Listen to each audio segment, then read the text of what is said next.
Okay, it's Kevin from Smart here. We'll start the webinar. So today we have Crystal moderating for us, and I'll just make sure, Crystal, can you see my screen and hear me okay? I can, thanks Kev. No worries, thanks Crystal. Don't forget, as with all our webinars, if you have a question, please feel free to drop it into the question part of the pod on your right. So today's webinar is basically around Smart's websites. We have a lot of websites that are available for people to use, and it's one way that Smart, because we're a worldwide company and a lot of classrooms, it's one way that we can help and support people. So basically what I'm going to do is I'm going to work you through a lot of the websites that we have. We can put this up at our website for you, but most of them are fairly easy to find, and I think you'll find it pretty easy to navigate there. If you want to, you might want to make a note as I go through, or you're always welcome to email me to get a list of the websites. So I'll just quickly flick you through the websites that we'll talk about, and then I'll go live to the websites. So we'll have a look at Smart Exchange, a really great one for teachers to grab resources from. We'll look at our YouTube channels. We'll look at the training courses that you can do for Smart, and you'll notice that they're public and they're free. We'll have a look at Smart's education blogs, some of the Smart research and where that's housed. We'll look at some of the product pages, so I think that's very worthwhile for us as teachers, particularly if you're starting down the path of Smart Learning Suite and you want to know more about it. We'll look at Smart's knowledge base. So basically here you can just type a question and get some help. A lot of my experience with that is the question has already been asked and answered. We'll show you the product support pages. And finally, we'll show you the contact and support site for Australia. So, and just to throw a couple of other little things in, I've put a couple of extra sites in that aren't Smart pushed out by Smart, but actually speak well of Smart and would be helpful for you if you're using Smart's products. Okay, so I'm just going to go live to the websites and I'm just going to work my way through those. So the normal thing for people is when they search for Smart Technologies, and I'm now in the habit of putting Smart Technologies rather than Smart. There's a lot of websites have Smart in their name, but Smart Technologies pushes your search up to the top. So often if I'm looking for something, I'll put Smart Tech and then I'll ask what I'm looking for. So, but at our site, probably the important one for you is education. But you can see that this is Smart's entry point for all its websites. So if I click on education, it's going to take me for all the stuff around education. If you want to know more about some of Smart's business products, etc., you would click on the other sites. But quite often here, as you scroll down, you'll see references to our new software, new boards, etc. And the important thing down the bottom, there's another way of navigating if you're looking for some help with Smart's products. So that's our entry point for the world of Smart, and that's for the whole world, not just for teachers. So business, government, and education. The one that I really like for teachers is I like Smart Exchange, and I must say, apparently Smart Exchange, it's busiest at 8:30 on a Monday morning, and having taught for many years, I'd go, what a surprise. So, but bottom line is a couple of things about Smart Exchange. One, good to sign up for it. You join for free. A few of the things that I show you today, you will be asked for a Smart login, or can you give us some details about yourself? But up here, often missed in the right-hand corner, you can see it says choose my country or region. The default tends to be America, but if I click on the flag, you can see that I can actually pick out countries or regions, and there's a reason for that. So I'll just explain that. If I go to standards aligned, and then I have a look, I see that because I'm on the Australian flag, I'm on the standards for Australia. And if I click down, you can see I've got VELS, the New South Wales syllabus, Northern Territory curriculum framework, etc. So I'll just click on one at random. I then select my year. So let's say I was looking for, I was in the Northern Territory. I was looking for stuff around Year 3 students, and then I can actually select my subject. So let's just pick English, and when I click on view, basically you can see that the content that I've searched on is now aligned to those standards for Northern Territory, Australia. That's a really good feature that Smart's done. It's invested heavily in getting its Smart Exchange content mapped to curriculum standards across the world. So in Australia, we can search by vowels or whatever. So I'll just go back to home. So don't forget, have a play with these things. I think that's probably the best way to do it. So got a simple search here, quick and easy, but if I click on search, I get a more complex search. So I can search, I can then filter by subject, I can filter by year, and you can see I'm filtering by Australia. So a bit more of a complex search than the simple search that I've got here. So below that, I've got a further ways of refining things. So I can search by all the subjects in front of me. If I click on years, I can search by year type. I'm the first to say, and I've done this myself, probably more heavily prep to 8 smart content. As we get into the senior years, it's a bit harder to find content. And we're working on actually getting more secondary content onto Smart Exchange. The nice thing for me is I can actually also search by file type. So the assumption is I'd be searching for notebook lessons, but there's further breakdowns of that. I can search for images. All these searches will be safe searches. If you're using AMP in any shape or form, you can search on AMP, and all you have to do is have AMP open, and the AMP space that you searched on will populate in the AMP space. So you can also search on Smart Response. You can search on 3D content. You can search on PDFs. You can search on lab activities. So lots of options there for you. Again, I think fantastic place to have a bit of a play, see if there's content that you could use. So for instance, I can see this 3D heart here. Basically, I click on it. I won't do it now because I'm on Wi-Fi, but I click on it, it downloads and becomes available to me to open in Notebook. I can see a notebook here on telling the time. I would click on that, a whole notebook would download and I can open it up. Part of what I would say to you is, as teachers, I know you're very, very busy, so don't always think you have to recreate the wheel. If you're doing telling the time, there's bound to be 30 other teachers who've done that topic across the world. They're putting their information up here at Smart Exchange for you to use, and you can basically then tweak it to suit your purposes.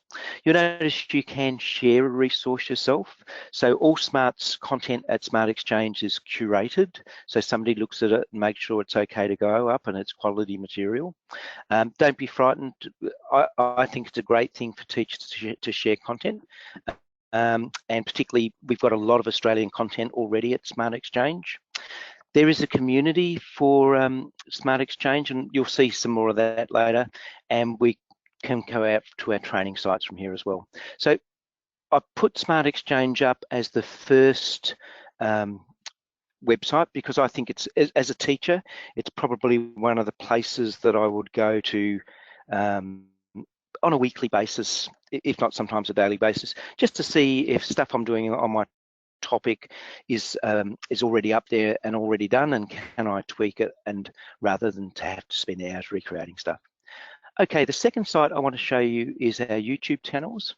So you can see I'm actually logged into YouTube. So the reason I would suggest you log in is because then my subscriptions become available to me. So I can do that from anywhere. I'm just seeing if I can open that up a little bit for you so you can see it a bit better. No. Anyway, the main one for us as teachers, Smart has a educator channel. You can just put in ED to ED and you still find it. Here, there's lots and lots of notebooks and lots of series of notebooks on how to do stuff with smart products. And in the vast majority of cases, they're put up by other teachers. So we also have our specialist people. So I subscribe to Giancarlo Brotti's site. He's very, very good at maths. He's probably our key education person worldwide. Really interesting presenter. He'll be at our conference in September. Does some amazing video around maths, but also around why you might do things interactively. So we've got the Smart Support site. Good place if you're not quite sure, and again, you'll notice I've subscribed to this site, but if you're not quite sure about something about a smart product, whether it be software or hardware, really good place to go. So I can see here Smart Notebook how-to demos on GeoGebra. We've got our tech to tech site. So your IT person, if they're not already subscribed to tech to tech, it's anything to do with our smart boards and hardware and software, from how do I get AMP going in the school to how do I find that notebook license, all done for your technician if they get stuck. So with any smart products. We've got our smart classroom site. This one is really about inspiring stories from teachers from around the world. Some good stuff here for a curriculum day to generate discussion. Got our smart collaboration site, and I've got one here. There was a company who made a whole lot of videos called Stelgis around smart. I believe they've now gone defunct, but their videos are actually still very good quality videos around smart's technology. So you can see I subscribe to 6 or 7 YouTube channels to do with smart. You can just do a search on anything for smart. Anything will come up for you, but the one for me as the teacher is probably the Educator to Educator site and Giancarlo's site. If you're just going to look at 2, look at those. So, okay, the next website that I'd like to show you is it's a product page. So it's about Smart Learning Suite. So here, though, basically you can see I have activities, I have assessments, I have workspaces, how we're going online with this stuff. I've got information about its features and licensing, and if I want to, I can even download a trial. Don't forget, if you're a Notebook 11 user and you download a trial of what's now Notebook 17, be a little bit careful. Smart is only supporting I think it's 2 versions back, so you're going to have a little bit of trouble coming back to Notebook 11. So if you wanted to do any trials, please don't do them on your work laptop, do them on your home computer, but they're full versions, and if you then decide you like it, I would be suggesting, and I think you will, so I would then be suggesting that your school purchase a license for that Notebook 17. There's some great new features in Notebook 17, but so one of Smart's product pages just to show you, and again, we've got brochures, videos, etc. around that product, and there's several product pages. So this one's on Smart Learning Suite. Okay, just moving along. So Smart also encourages teachers to write blogs. So here I'm at Ed Blogs for Smart. Here's a teacher writing recently. It's an older one, sorry, that I tracked, but experiences of the best teacher. So he's just writing his thoughts about being a teacher and working with Smart, but you can see there's some popular posts on the right-hand side by various people. You can see some recent posts below, changing the world with project-based learning, taking us tech success to the next level, which I know is actually a training document that's been posted. So really good site to have a play with, often missed in Smart, but basically it's teachers talking to teachers. So, and again, I would be encouraging people in Australia to contribute if you can. So, okay, the next site that I'd like to show you, Smart invest in their own research. There's been limited research done on interactive whiteboards and interactivity and what it means to classrooms and pedagogy. But Smart actually pulls some of that stuff together and puts it up on its website. This is one of its pieces that it got commissioned. That's available for you to download. There's some very convincing arguments in SMART's research about why interactivity is important and how it aids student success. So don't just search on SMART research, you'll find these things. The next one. So SMART do a lot of work around training. So I just want to take us back one step so you see the front of this slide. So you can see here we've got 21 courses for education, courses for enterprise, because we do selling to corporate and education. We've got stuff on hardware and software, programs, videos. You can see here there's 13 programs for people. So basically become a smart digital champion. So this is like a composite of a few courses together. As I go down, you can see that I get into what are called public courses. So let's say I'm a new person to Smart Lab. What I can do is I can click on this course. I do need to have a login to get on, and again, it's a free course, but you'll just be asked for a few details about you.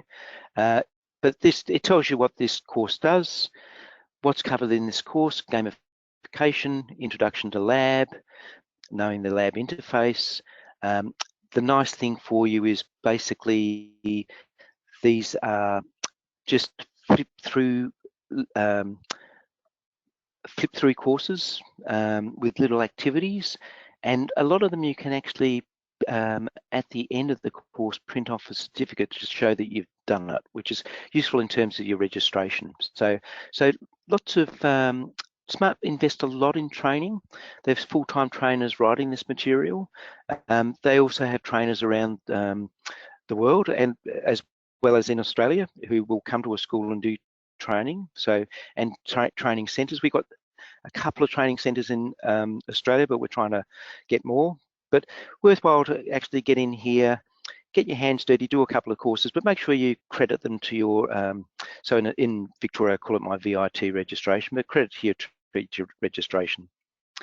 Okay, the next one is just Smart's community. So basically, if you had a question around, say, Notebook, basically you can click on Notebook and you can ask one of the Smart community people who check these pretty regularly directly your question. So so if I click on Notebook here, just a bit mindful of my Wi-Fi. It's a bit slower than I thought, sorry. But here I can actually ask a question on that. I can search on it, and you can see that there's already questions that have been generated by people. Often, if you have a question around Smart, my experience is if I can't find it at the YouTube sites, if I go here, my general thing is I don't even have to ask the question because somebody else has already answered that question for me. Ask that question and the answer's there. But people will get back to you and they will help you. So that's our Smart community at smarttech.com. Next slide I'd like to show you, oh, we did that one, sorry, is our knowledge base. So building off of the blogs and all the work that Smart does, there's basically a knowledge base. So here somebody goes, an article, activating Smart 16.2 software with a script. I'm unable to interact with Adobe objects, optimizing your, that's an old one, but optimizing your projector's lamp life. But basically you can search the knowledge base to see if somebody's already asked the question. It's quite often the case. There's popular articles on the left, but again, so Smart, when people ask questions of the Smart community, they're trapped and kept within the knowledge base so that you can search on them. So again, another useful thing that you may not have seen in terms of Smart. Okay, moving along. So one of my favorite places that I would visit with Smart, so I'm doing a lot of work with Smart AMP at the moment. So I'm on the product support page for Learning Suite. software. So here I see Notebook, AMP.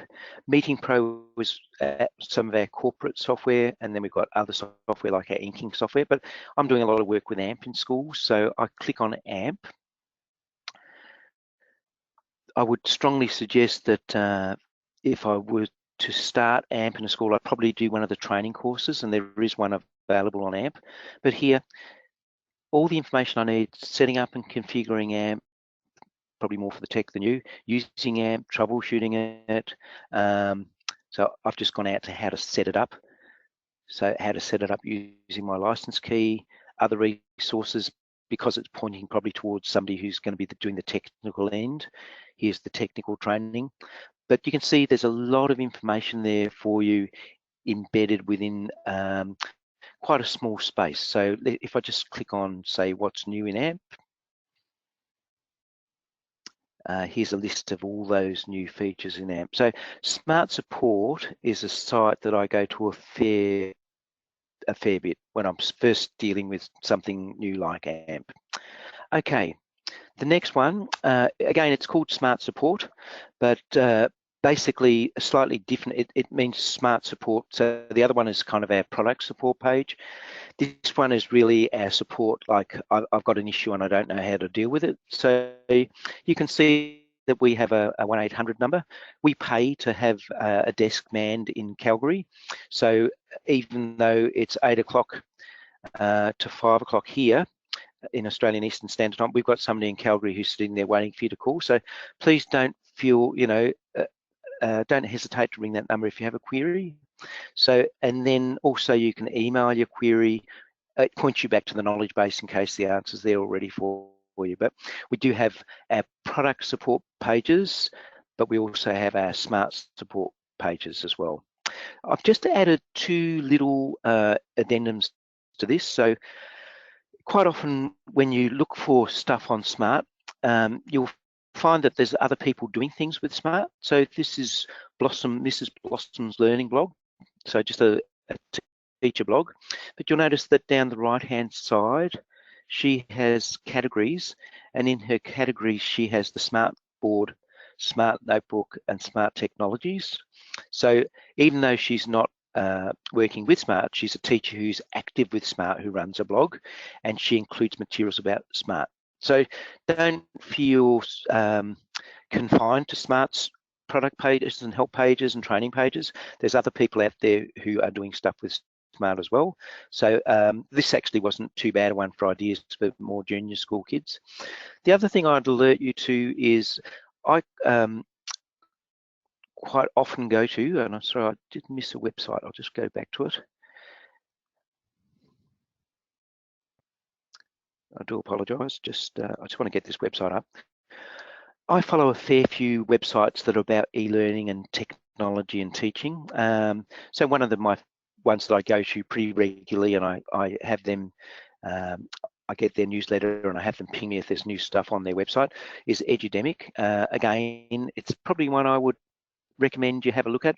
It's not all about smart boards or interactive whiteboards, but it is certainly all about connecting education and technology, and often there are things there that as a teacher with technology or a smart board that you would find useful. So hopefully that's given you a little bit of an idea around some of the resources that Smart offer. So I'm just going to click back to my notebook now.